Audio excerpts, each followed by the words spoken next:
En clases pasadas estuvimos analizando diferentes paradigmas, vimos lo que era la visión por computadora, que era cuando procesábamos imágenes. Vimos también, ya hace bastante tiempo, algoritmos básicos como la regresión lineal, regresiones polinómicas, árboles de decisión. Y ahora toca otro campo grande de Machine Learning. Si quisiésemos hacer como un diagrama, tendríamos Machine Learning. Dentro de Machine Learning tendríamos la visión por computadora, Computer Vision, tendríamos lo clásico, que vamos a poner como aprendizaje supervisado, y también habría un tercer gran campo, igual hay muchos más, pero este también es bastante importante, que es el procesamiento del lenguaje natural, el Natural Language Processing. NLP, o sea, generalmente no lo vamos a encontrar con procesamiento del lenguaje natural, esto no se ve nunca porque está todo en inglés, va a estar como NLP, procesamiento del lenguaje natural, es literalmente al revés. Entonces, los objetivos de la clase de hoy van a ser analizar el problema del procesamiento del lenguaje natural, o sea, qué tipo de problemas son, entender cómo funciona una neurona recurrente, que va a ser un tipo de neurona distinta a las que estamos viendo, y comprender por qué se usa una secuencia de tiempo. Este tercero diría que es casi hasta más importante que los otros dos, porque va a lograr generalizar para cualquier problema que involucre secuencia de tiempo. Entonces, ¿qué es el procesamiento del lenguaje natural? El nombre es bastante intuitivo, que nos apela es a procesar cosas que estén en el lenguaje, y cuando hablamos de natural es simplemente el lenguaje de los humanos. O sea, rara vez cuando hablamos de NLP vamos a hablar de procesar señales de ladridos de animales u otras cosas, pero también se usa.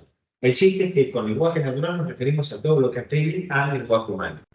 Entonces, esto puede ser tanto audio, por eso tenemos el micrófono, puede ser texto, podría ser un chat con alguien, o hasta podría ser un documento, porque en todos lo que está en común es que se usa el lenguaje. No importa igual todavía qué lenguaje, si está en español, inglés o alemán, lo que importa es que es lenguaje humano, o sea, la estructura, la idea de que tenemos palabras, verbos, sustantivos y todo eso se mantiene siempre. Bueno, después lo procesamos y después tenemos que sacar una salida. Entonces, por ejemplo, dado un audio, queremos saber si Gaby dijo algo o no. Entonces, nos salida va a ser un 1-0. Pero lo primero que va a entrar es todo, por así decirlo, lenguaje natural. Después mi algoritmo va a tener que procesarlo, vamos a ver cómo, para después dar una predicción. Pero es por partes. No es que directamente vamos a poder sacar del audio un output sin procesar. Entonces, ¿qué estructura se usa? Y esto es bastante importante, porque lo que vamos a tener ahora es una estructura que va a extenderse a través del tiempo. Entonces, nosotros pensemos como que una oración es simplemente una sucesión de palabras. Y yo digo, yo fui a comer. Podríamos pensar como que esta oración se fue construyendo a través del tiempo. Entonces, la primera palabra que tendríamos es yo. Después de yo, con el contexto de que salió antes yo, vamos a decir que fui. Cuando yo supe que yo fui, voy a poder decir a. Y cuando yo dije yo fui a, voy a decir comer. La idea es que yo no puedo hacer saltos en el tiempo, o sea, si lo quisiese analizar sin tiempo, todo esto debería ser enviado de una. Entonces, el yo fui a comer es como que no tendría orden. Entonces, es como que está todo así verticalmente. Yo fui a comer. Así es como lo vería, por así decirlo, una red neuronal normal, en la que tenemos neuronas y no hay correlación entre una neurona y la otra. O sea, las neuronas entre sí no se ven, como ya habíamos visto, ¿no? Lo único que ven es a las neuronas de atrás y le mandan datos a las neuronas de delante. Después, si estas terminan interactuando para sacar un mejor output, es otra cosa. Pero como tal, la salida de una neurona no afecta en nada a la otra. Entonces, el yo, en una red neuronal clásica, no afecta al fui. Y el fui tampoco el a, y el a tampoco comer. Entonces lo que termina pasando es que yo no termino entendiendo cómo se construye la oración, porque no es lo mismo decir fui yo a comer, o fui a comer yo, o comer yo fui a. Entonces, si yo no tengo esta lógica de secuencia, pierdo esta esencia de las oraciones de que son simplemente una sucesión de palabras. Entonces, Cuando tenemos texto, lo que lo tenemos que pensar es como si fuese una sucesión de palabras que se están dando a través del tiempo. O sea, a través del tiempo por decir un tiempo, pero en realidad técnicamente yo voy a comer es por así decirlo un instante, ¿no? No es que vamos a decir en un segundo, 2 segundos, 3 segundos. Es simplemente un concepto de que el fui vino después que el yo. ¿Cuánto después? No se mide, obviamente. No es que digo que viene 3 segundos después. Simplemente es después. El A vino después del yo fui y comer vino después del yo fui A, ¿no? Entonces lo que voy a poder tomarlo es como si mi red neuronal, ahora va a ser simplemente una neurona recurrente, le va a entrar la entrada actual y la entrada previa. Entonces esto lo vamos a diagramar, como está bien ahí en el pizarrón. Tengo la primera activación, que es la activación cero, que esto es lo mismo que decir activación cero, recuerden que es lo mismo que decir x0. Después tendríamos, mentira, activación cero en este caso es simplemente un cero, es un vector lleno de ceros. Esto se lo mando, vale, voy a hacer con otro. Se lo mando a la red neuronal recurrente, que la red neuronal le va a entrar la activación previa, que es este A0, y también le va a entrar como entrada la primera en x.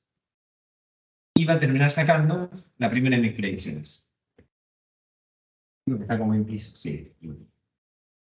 Después, cuando yo me mueva, o sea, por ejemplo, esto lo que hice fue, entré con el yo, que esto sería x1, esto es x2, esto es x3, y esto es x4. Y digamos que yo lo que quiero predecir es si la palabra es una persona, por ejemplo. Entonces, el yo sería una persona, fui no es una persona, A no es una persona, y comer no es una persona. Entonces la idea sería que yo, dado la entrada previa, que en este caso es 0, porque es la primera, y la X, el yo, voy a tener que predecir si eso es una persona, esa parte de la oración. Después me muevo, o sea, paso a la siguiente secuencia, o sea, al siguiente momento del tiempo. En esta siguiente secuencia, lo que va a entrar es lo que la secuencia previa ya ha sacado, entonces el A1, pero también le va a entrar la siguiente palabra, el fui, que sería el X2. Y esto va a terminar sacando también si I2 es o no una persona. ¿Se entiende? Entonces, yo me voy moviendo en el tiempo y lo que voy haciendo es, le mando las activaciones previas, pero también le mando las entradas de ese momento.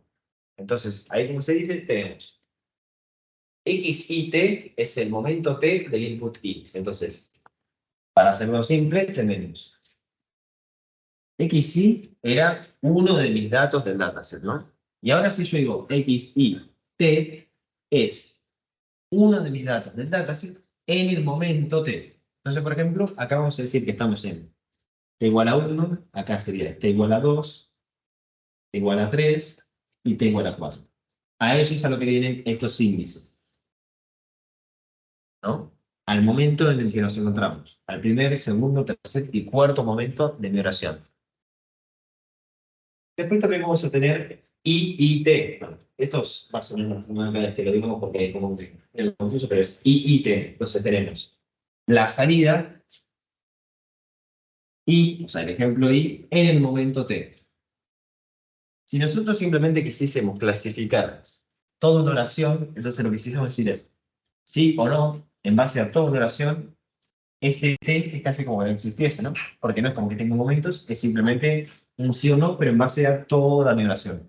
Ahora, sin embargo, si quiero hacer algo como esto, que lo que quiero hacer es clasificar palabra por palabra, voy a tener para cada palabra, para cada momento, una etiqueta, que va a decir si eso no es una persona, por ejemplo, ¿no?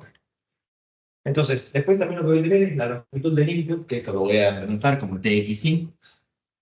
Entonces, TXI, en este caso, por ejemplo, que tengo una oración de 4, TXI es igual a 4, en este caso. Y TY es la longitud del output. En este caso, como tengo un output para cada input, voy a tener también 4. ¿Hasta ahí se entendió? Entonces, lo que voy a tener es, por así decirlo, una red neuronal, que esto no es una red neuronal, todavía es una sola neurona, pero que se va a extender a lo largo del tiempo. Entonces, A cada momento lo que le va a llegar es las activaciones del momento previo y el input de ese momento, ¿no? Por eso, como notación genérica, tenemos para este momento t, para el momento t, a miner 1 le va a entrar a t-1, o sea, lo que se activó en el momento previo, y lo que le corresponde como input para el momento t. Y esto va a sacar it. La predicción es el momento t, ¿no?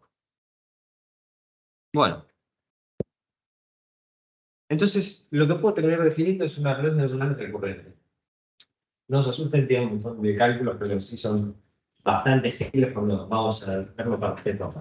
Entonces, como les había dicho, A0 es, por así decirlo, la activación en el momento 0 es 0. O sea, lo que está antes del yo lo voy a tomar como que es un 0, porque técnicamente no había nada, entonces no voy a inventar valores. A1, que ya va a ser lo que pasa en el momento 1, que sería esto, cuando yo analice el yo, va a salir a partir de usar una función de activación, esa función es la G, ¿se acuerdan como siempre?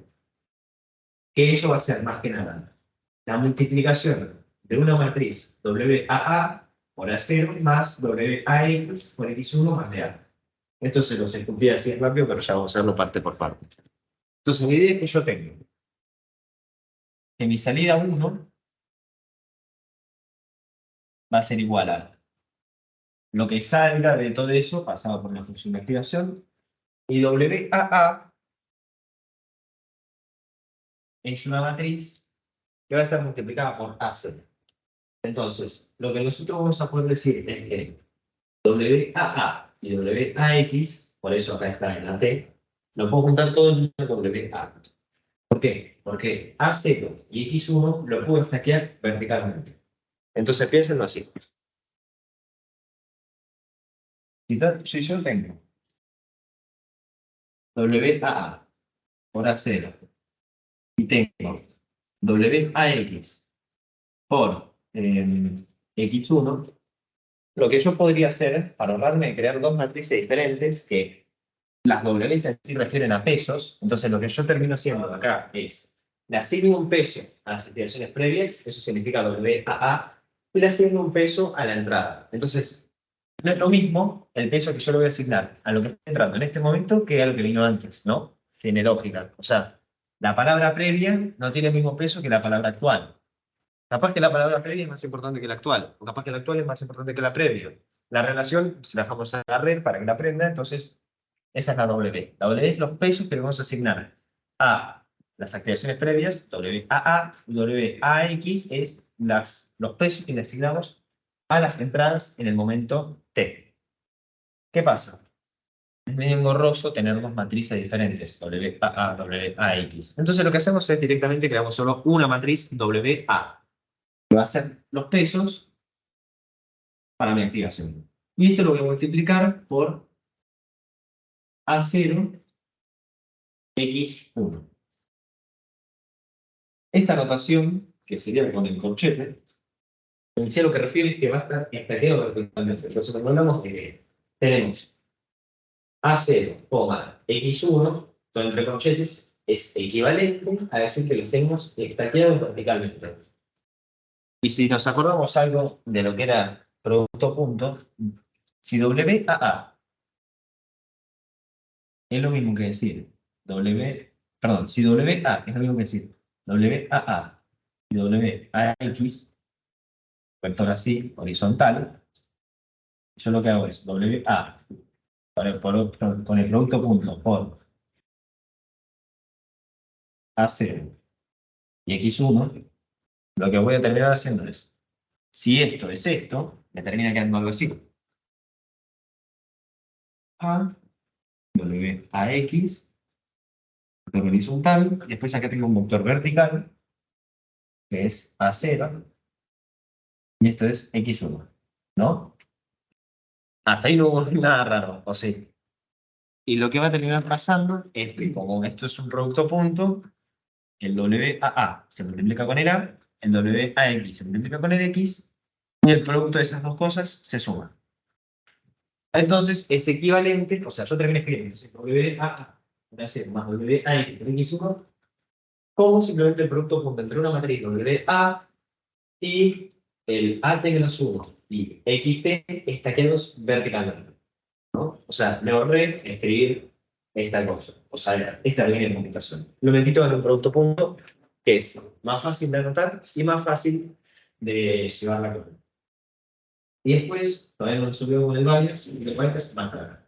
El bias va a ser todo BA. Entonces, a esto lo que le agrego es WAA a 0 más WAX X1 más el bias que le corresponde a las activaciones.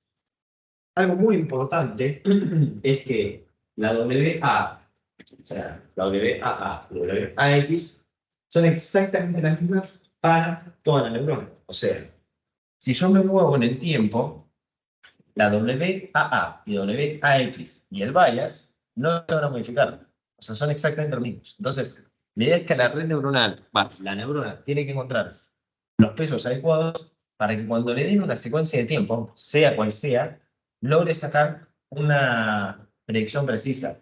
No es que vamos a asignarle pesos diferentes a cada momento del tiempo, ¿no? La idea es que estos pesos ya tienen que reflejar cómo se comportan mis datos a través del tiempo. Esa es la complejidad o el problema de este tipo de algoritmos. O sea, van a tener que asignar un tipo de pesos que se tiene que extender para todas las salidas.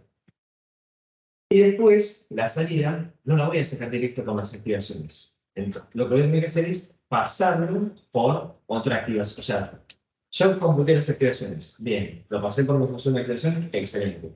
¿Qué me falta? Me falta hacer una última cosita para sacar cada una de las salidas. Entonces, para hacer una predicción, o sea, una salida, lo que obviamente le va a entrar, o sea, para computar esta parte, lo que yo voy a hacer es la I1 es igual a lo que sea que me dé adentro pasado por una función de activación y lo que esté adentro va a ser WAY, que va a ser, bueno, bueno, ¿qué hace?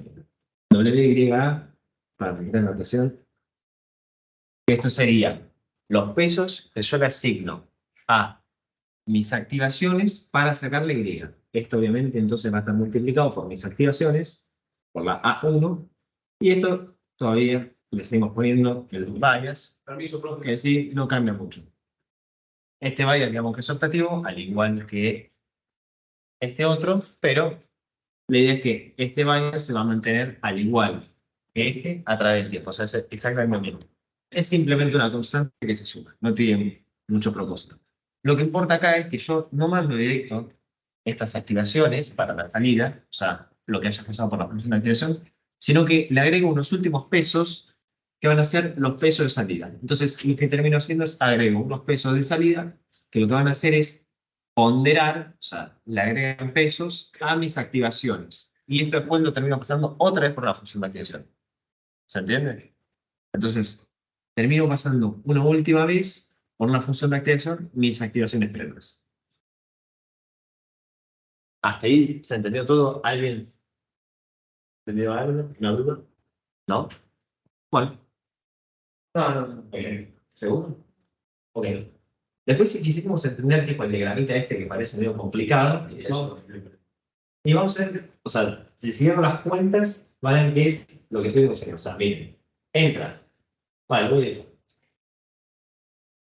Tenemos la red, la neurona, que se dibuja como un rectángulo, a la que le entra el AT-1, o sea, la activación del tiempo previo, le entra también XT, las entradas de este momento, va a salir IT, o sea, las predicciones del momento T, y también va a salir AT, que AT va a ser las activaciones del momento T. Lo que es internamente, creo que no me va a dar para inflar todo eso, pero bueno. Lo que tengo que hacer es, primero, yo entro con AT-1. Eso lo voy a tener que multiplicar por mi matriz WAA. Eso es lo que hicimos acá, ¿no? Multiplicamos mis activaciones previas por mi matriz WAA. Eso después yo lo mando acá, donde lo sumo con lo que yo computé de multiplicar mis entradas con el peso de las entradas, o sea, WAX. Acá tengo WAX, esto lo voy a multiplicar por mis entradas XT, y se lo voy a sumar a lo que me haya dado de la multiplicación de estos dos. O sea, hasta acá hice esto. No, bueno, el bias esto. Y también le sumo el bias. Ahora sí. Ahora sí hice todo este choque. Entonces ahí lo que logré hacer es la cuenta WAA AT-1 más WAX más por XT más el bias de A. ¿No? Hasta ahí hicimos eso, miren. Multiplicamos WAA por las extensiones previas, multiplicamos AX por mis entradas y sumamos el bias. Y todo eso lo sumamos en una sola cosa. Eso después lo mando. El circuito es una activación sigmoid.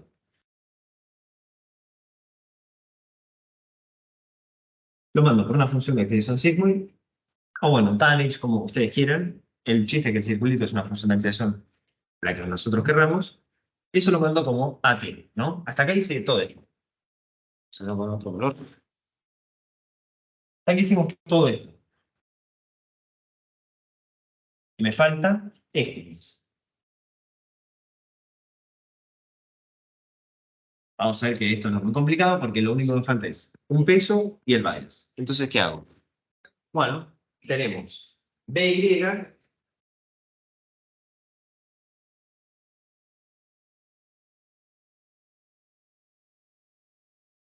que eso lo voy a sumar a lo que me saldría, sí, bueno, a lo que me sale de multiplicar AY por la activación. Esta parte capaz que me diga en chino, pero bueno.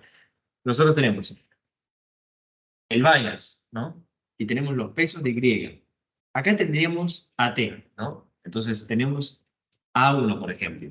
Entonces lo que hago es, A1 lo mando a multiplicarse con los pesos de Y esto después lo sumo al bias.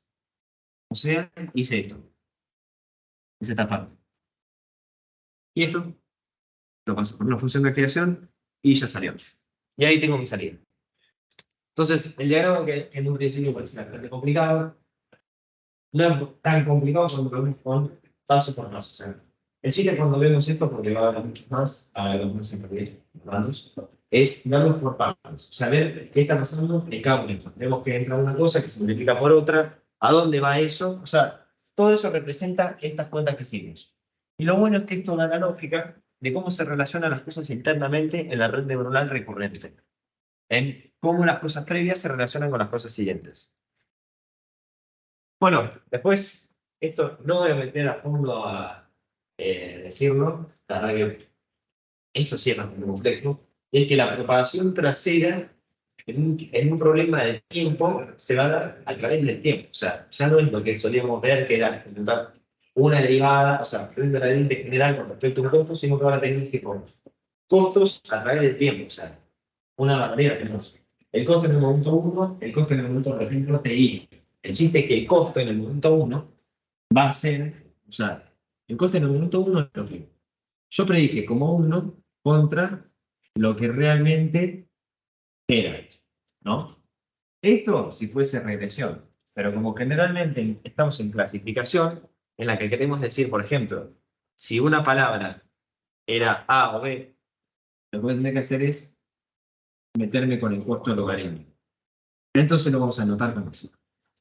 ¿Se acuerdan del costo logístico?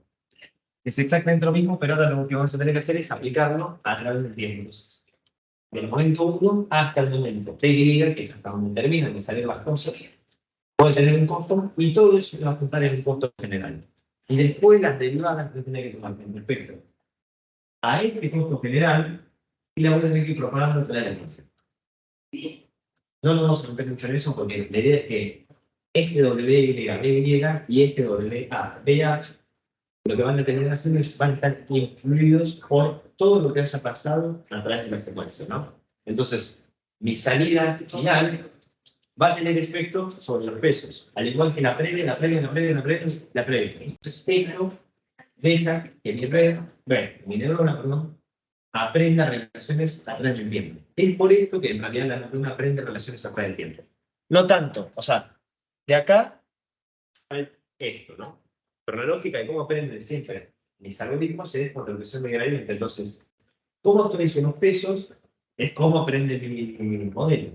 Y esta vez se vuelve a aprender en cada uno de los momentos y por ende todos los momentos van a influenciar a los pesos. Y es así como trazamos la relación en el tiempo y mis entradas. Si no, no tendría sentido tratarlo de una secuencia de tiempo. Si cada entrada fuese independiente. La idea es que todos mis momentos, todo mi eje de tiempo va a afectar a mis pesos. Tanto el peso Y como el peso de A. Y bueno, también a los países, ¿no? Pero bueno, los países son más fáciles. No sé qué pasa. El costo lo que va a hacer es propagarse de forma trasera a los subcostos. Y estos subcostos después se van a propagar a los pesos. Creo que hay más animaciones. Sí. Se van a propagar a las Y, de las Y a los pesos, de las Y también a las activaciones, de las activaciones a las activaciones previas, de las activaciones previas a los pesos, y bueno, ahí queda. El chiste es que tipo, toda esta propagación pasa. Entonces, como es como un espagueti, porque tenemos un montón de profesiones terceras, y afortunadamente nosotros no tenemos que computar, porque ya no hace Keras, Python, tipo, todo esto ya está implementado. La idea es que hay una programación trasera importante en la que todas las cosas afectan a la cosa previa. ¿Y cómo lo afectan? Bueno, es bajo esta lógica. Quien esté interesado, le invito a verlo, pero hay bastante cálculo ahí. Después, bueno, hay distintos tipos de problemas, porque la verdad es que ahora lo único que estamos viendo es cuando las entradas son iguales a las salidas. Entonces, cuando en cada momento lo que hago es saco una sola cosa. Pero sin embargo, nunca, o sea, no casi nunca, pero no es generalmente así, sino que generalmente tenemos muchos tipos de problemas. Entonces tenemos un problema one to one, este igual es casi lo mismo que el que estamos viendo, porque entra una cosa, sale una cosa. Este le diría que es casi injustificado usar una secuencia de tiempo, porque si entra solo una cosa, no hay tiempo. O sea, es como decirle, entra yo, no sé si tiene mucho sentido, pero bueno, está. One to many, este tiene un poco más de sentido, porque ¿qué pasa? Entra una cosa, o sea, entra un input, pero el output se va desarrollando a través del tiempo. Entonces, por ejemplo, hay algunos algoritmos que, por ejemplo, vos le pones un número, un 2, un 3, un 4, un 5, y el modelo se pone a generar música. Entonces, ¿qué pasa? Vos le entraste con una sola cosa, pero él tiene que generar una secuencia. La música es una secuencia de un montón de frecuencias. Depende de cuántos segundos y depende del muestreo. Pero en sí es una secuencia de tiempo. Menos igual que entra muchas cosas, pero sale solo una. ¿Qué sería? A alguien se le ocurre algo. Entra algo de un tipo, pero solo sale una sola cosa. Una temperatura promedio. Sí, pero a ver, bueno, igual. Pero la temperatura promedio es como dirán un promedio. No sé si querés que decimos que bueno, me gustó más eso. Pero igual la temperatura promedio está bien porque digamos que la temperatura promedio es lineal o quizás así. Entonces, ¿qué pasa? Mira, la temperatura que estoy haciendo durante el día y la salida va a tener que ser la temperatura del día, que no es obviamente un promedio porque no se sabe. Es una temperatura promedio sin ser promedio, ¿no? ¿Se entiende? O sea, es como que es buena esa, o también una muy conocida, que además que la trabajemos, es análisis de sentimiento. O sea, te tiras un texto, por ejemplo, una crítica a una película y tenés que decir si la crítica es positiva o negativa. Entonces vos tenés una secuencia de texto, toda la crítica, pero después solo necesitas una sola cosa. ¿Era buena o no era buena? O sea, ¿era positiva o negativa? Después tenés el merit to merit, en el que tienes una entrada y salida, pero por separado. Entonces vos tenés una secuencia de entrada y después tenés una secuencia de salida, pero que puede ser diferente de longitud. Entonces, en este caso, TY puede ser diferente a TX. Lo que entra puede ser diferente a lo que sale, pero sin embargo sale mucho en ambos. Por ejemplo, cuando tenemos que traducir algo, no se traduce palabra por palabra. Creo que Google lo sigue haciendo así, pero en realidad no se hace así, sino que lo que tenemos es un input, que puede ser cualquier longitud, y un output, pero que no necesariamente es de la misma longitud. O sea, si se dan cuenta, es traducir frases en inglés al español, no es la misma longitud. No lo voy a decir, me senté en una silla en inglés que en español. No me puse a pensar la frase, pero espero que no. Entonces, entra, me senté en la silla y debe ser a esa relación, ¿no? Entonces, creo que hay dos palabras, pero el chiste es que no es lo que entra lo que sale. Puede ser lo mismo, puede que no, pero el chiste es que no le corresponde técnicamente una sola cosa a una sola salida, sino que hay relación entre muchos. Y el many to many, que es otro tipo de many to many, entra muchos, pero acá donde son muchos le sale algo. Entonces, por ejemplo, acá yo tenía una frase y lo que tenía es, entra una frase, pero también va a salir un montón de etiquetas. O sea, para cada una de las palabras va a salir era o no era una persona. Entonces, a cada una de estas sí que le corresponde una que técnicamente es independiente al resto. En el otro, en el que tengo diferentes entradas y salidas, es como que están relacionados. Bueno, esto no lo vemos porque si no lo mato. El chiste es que esta clase que vimos en el segundo manual es otro paradigma dentro de todo lo que estuvimos viendo.